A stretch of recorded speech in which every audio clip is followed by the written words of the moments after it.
Hey there friends, Joy Martin here, your midlife energy and resilience coach. And today I am excited to share with you how to take a hair sample for a hair tissue and mineral analysis, otherwise known as an HTMA. And please look at my other video to find out why this is such an important test that I think every woman in midlife should take to get all of this information about why they're having these crazy midlife symptoms.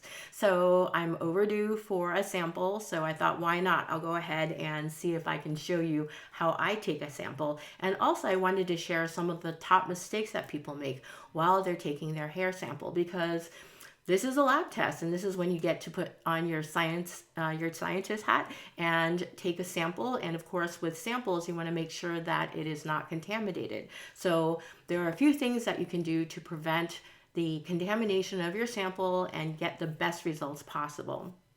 So one thing is hair dye. So hair dye will affect the results, and so you want to wait at least 3 weeks to 8 weeks after getting your hair dyed to take the test. I'm really impatient, so I understand if you want to just wait 3 weeks, but 3 weeks is the minimum amount of time before you take that sample. Now, it looks like it's been a while since I had my hair dyed, so I'm in the clear for that. So the next thing to consider is whether or not you are using a medicated shampoo. An example is an anti-dandruff shampoo. These kind of shampoos will have certain things in it that will skew the results. For example, dandruff shampoos will have zinc in it, which is really good for your hair, but it's also a mineral that is tested in the HTMA, and this will skew the results. So it's best to stop using that shampoo for maybe a couple of weeks so that you can get a clean sample. Also, there'll be a section in your form that you turn in that'll ask what kind of shampoo you use. So if you happen to forget, we'll know when you write it down that this is something to consider when we're looking at your sample.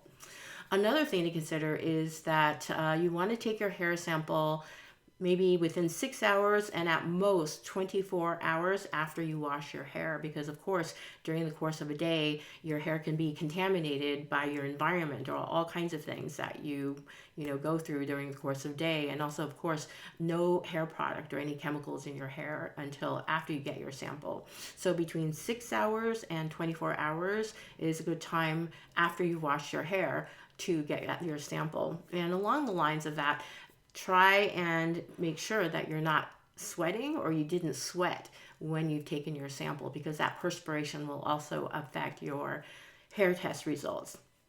Something else to think about is swimming pool. So if you're a swimmer, I'm sorry, the chlorine and chemicals in the swimming pool will affect your hair sample. So make sure that you maybe stay away from the swimming for about a week before you take your sample. And then if you're using water softeners in your house, then like what I do is I take distilled water that I get from the store, and then I use that distilled water to wash and, most importantly, rinse out my hair.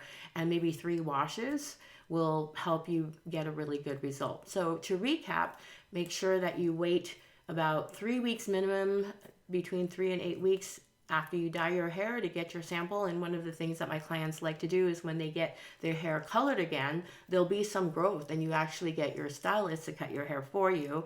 Let her listen to this video so she knows what to do, and then there you go. It's probably the easiest way. And then make sure that you put down what your shampoo you're using is. But optimally, if you're using any kind of medicated shampoo, especially anti-dandruff shampoo, take that out of the list. Oh, hi Buster, for a couple of weeks, and then and then your sample will be clear. And then avoid swimming pools, and also if you have hair softeners in your household, then maybe use distilled water from a store to rinse out your hair, wash your hair and rinse out your hair for a couple of washes. And then take your hair sample 6 hours to 24 hours after you wash your hair, so that you don't have any contaminants and it's as clean as possible. And if you're not comfortable cutting your own hair, have a partner do it, have a friend do it, or have your friend do it and you do hers, or have a hairstylist do it. But here I wanted to show you for the next section what you need to be able to get a good sample. So the equipment that you would need is obviously your handy dandy scissors. And remember, make sure that all of these things are washed well. So wash the blades really well and make sure they're clean. And then the next thing you need is a tablespoon, because you want to get a heaping tablespoon of hair for the right amount of sample for the lab to use. And you want to make sure that you have maybe something like a hair clip if you have long hair, to clip your hair up so that you can take pieces of your hair in different sections of your head to be able to, not have like a big clump of like missing hair in one area. And then if you like, you can also use one of these combs so that you can, let me just show you what I do. I like to put my hair up and then I clip it so it's nice and secure. And then I use a comb and take a piece, a small, look at Buster. Thanks, Buster. He's like scratching his back or something. So you take a small piece of hair and then you trace it to right against your scalp. You're pinching it right against your scalp. And then you cut right here on the other, you cut right here as close to the scalp as possible, right? So you take this little bit of hair and then you cut it. And then when you have the scalp close, the hair closest to your scalp, and then you have this tail, you want to cut on the other side of your finger, right? And then take this piece and then put it into your tablespoon. And you want to keep repeating until you get a heaping tablespoon. And what does that look like? I did this in advance so that you wouldn't have to see me like clip away at my hair. But it looks a little bit like, see if you can see there.